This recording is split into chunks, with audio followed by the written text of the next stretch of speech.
Hai kelas 6 yang hebat, bagaimana kabarnya? Tentu baik-baik saja ya. Anak-anakku, hari ini kita akan belajar tentang tokoh-tokoh penemu luar angkasa. Manusia memang diberi Allah SWT akal budi untuk terus berpikir dalam mempertahankan kelangsungan hidupnya. Rasa ingin tahu manusia juga yang membuatnya selalu mampu meningkatkan kesejahteraan hidupnya. Banyak rahasia alam semesta yang terkuak sedikit demi sedikit. Hal ini sejalan dengan perkembangan ilmu pengetahuan dan teknologi.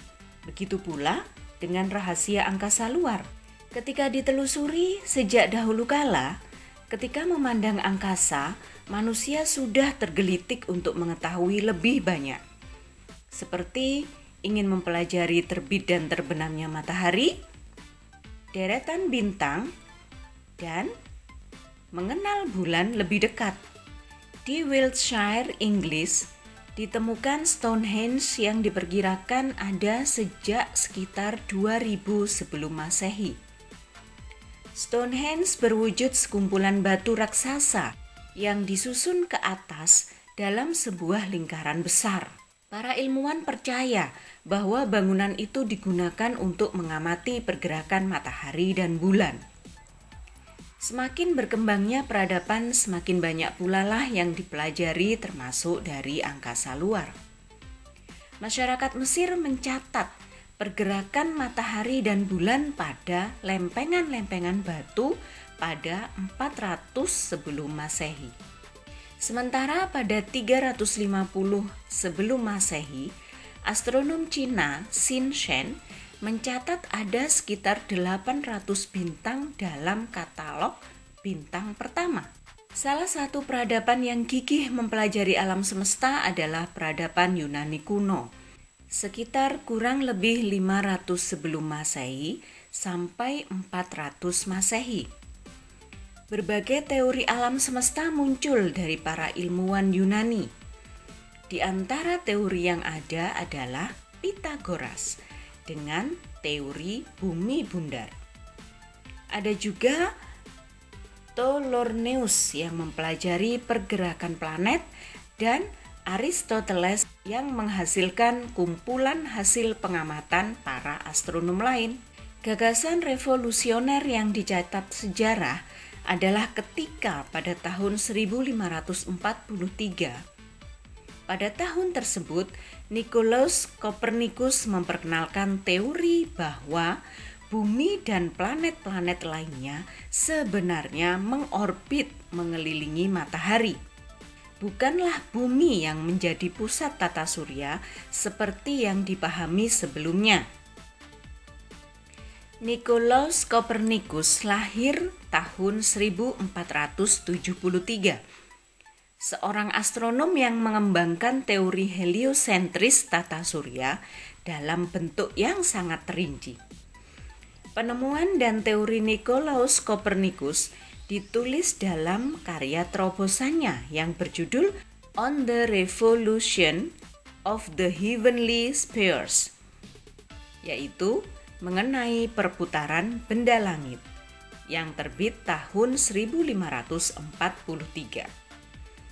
Penemuan Nicolaus menjungkir balikkan teori sebelumnya, yaitu teori geosentris, bumi sebagai pusat alam semesta, yang awalnya sebagai titik mula fundamental bagi astronom atau sains modern.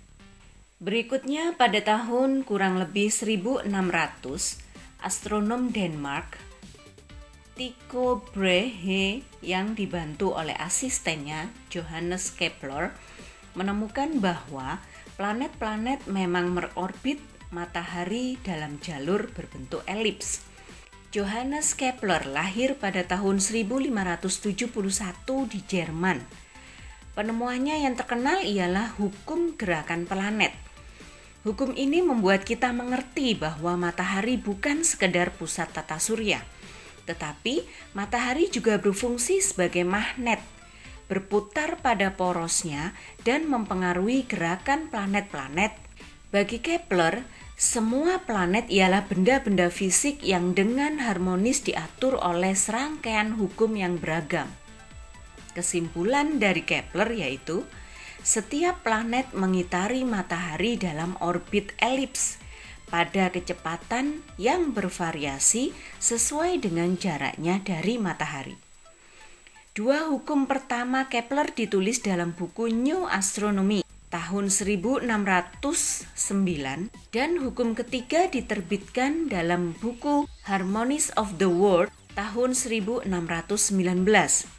yang isinya bentuk orbit planet yang mengitari matahari, kecepatan gerakan planet, dan hubungan antara jarak sebuah planet dari matahari dan waktu yang dibutuhkan untuk menyelesaikan satu putaran atau kala. Johannes Kepler karirnya berbarengan dengan Galileo Galilei. Galileo Galilei adalah penemu teleskop yang berasal dari Italia. Beliau lahir pada tahun 1564. Nah, sebenarnya Galileo tidak selalu menjadi penemu, tetapi ia dapat menggunakan sebuah penemuan untuk menghasilkan penemuan lainnya. Galileo Galilei bukanlah penemu teleskop yang pertama. Ia mengetahui hal itu dari pembuat kacamata dari Belanda. Kemudian Galileo Galilei mengembangkan sendiri dan memanfaatkannya untuk melakukan pengamatan luar angkasa. Penemuan-penemuan Galileo Galilei dipublikasikan melalui buklet kecil The Starry Messengers pada bulan Maret 1610 yang isinya antara lain permukaan bulan tidak rata dan tidak halus. Bulan ternyata dipenuhi kawah dan gunung. Kemudian, penemuan Saturnus yang memiliki lingkar seperti cincin. Lalu, Venus memiliki fase seperti bulan dan berputar mengelilingi matahari.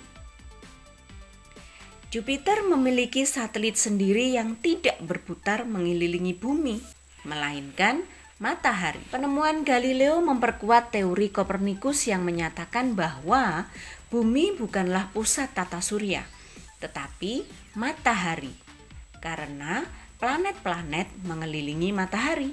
Nah, pada zaman itu, Galileo Galilei sempat dicerca dan ditentang banyak pihak loh.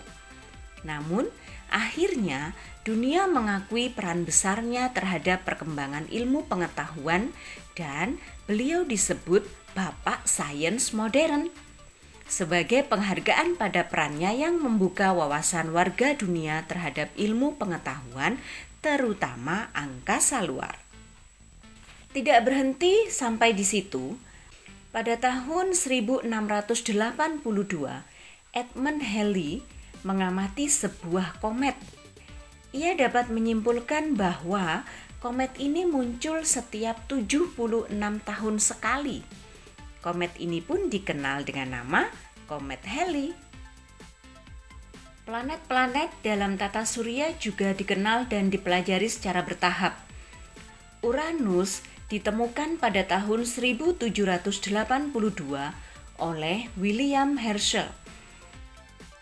William Herschel dengan nama lengkapnya Frederick William Herschel, tokoh astronomi Inggris yang lahir di Jerman pada tahun 1738. William Herschel adalah salah satu pencipta teleskop. Walaupun teleskop ciptaannya mengalami kegagalan beberapa kali, namun akhirnya Herschel menemukan planet Uranus pada tahun 1782. Pluto yang terjauh baru ditemukan pada tahun 1930. Akan tetapi, setelah pengetahuan semakin berkembang, pada tahun 2006, Pluto dinyatakan bukan lagi sebagai planet karena benda-benda langit bisa dikategorikan planet jika dia mengorbit matahari. Yang kedua, bentuk planet harus bulat.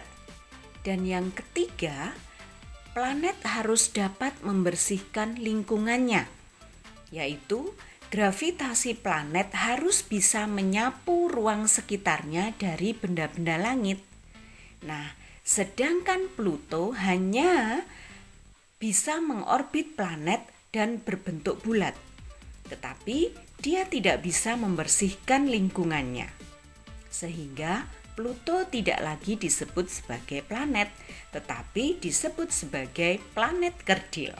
Berbagai alat dikembangkan sejak teleskop dimanfaatkan oleh Galilei untuk mengamati angkasa luar. Pada tahun 1918, teleskop Hooker mulai dioperasikan.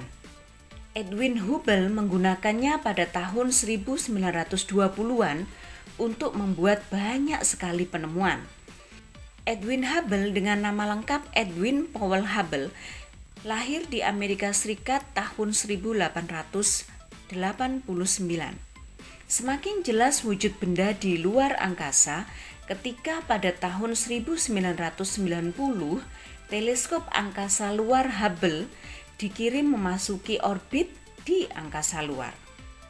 Nama Hubble digunakan pada nama salah satu teleskop milik NASA terbesar, paling serbaguna dan masih beroperasi sampai sekarang loh.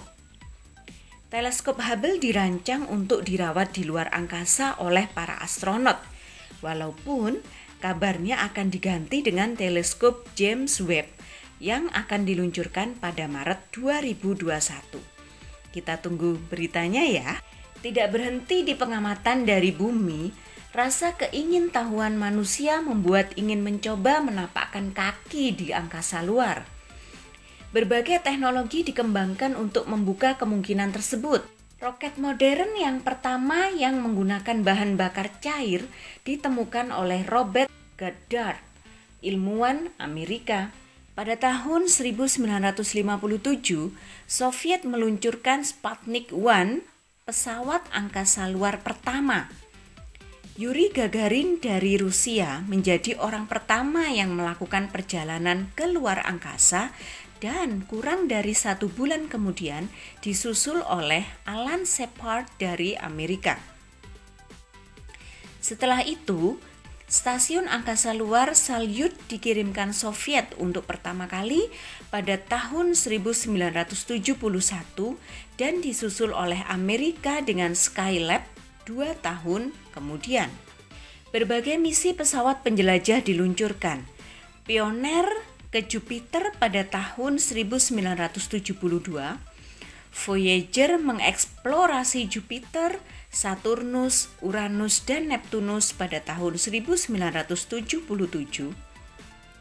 Pada tahun 1981 diluncurkan pesawat ulang-alik pertama Columbia.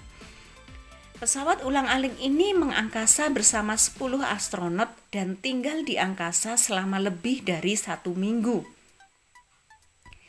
Planet Mars kemudian mendapat giliran dijelajah dengan dikirimnya penjelajah Sojourner dengan pesawat luar angkasa Pathfinder. Tidak semua usaha manusia menambah pengetahuan angkasa luar berjalan mulus. Duka juga pernah menyelimuti dunia ilmu pengetahuan.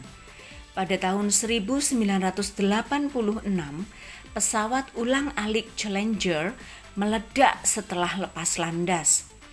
7 astronot yang ada di dalamnya turut menjadi korban.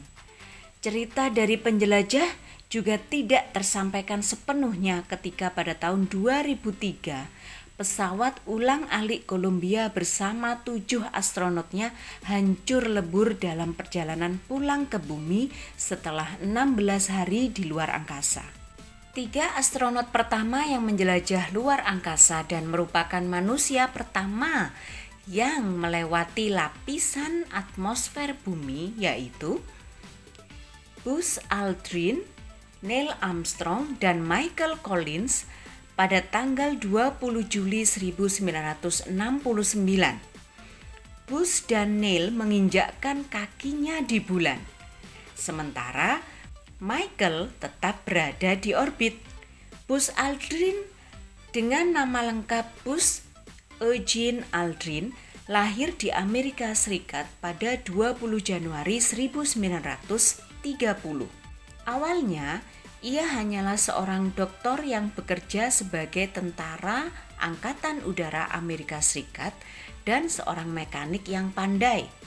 Namun, akhirnya ia dikenal sebagai seorang yang mampu merancang dan memperbaiki mesin, dapat menerbangkan pesawat, dan menjadi astronot pertama di dunia yang menggunakan Apollo 11 milik NASA.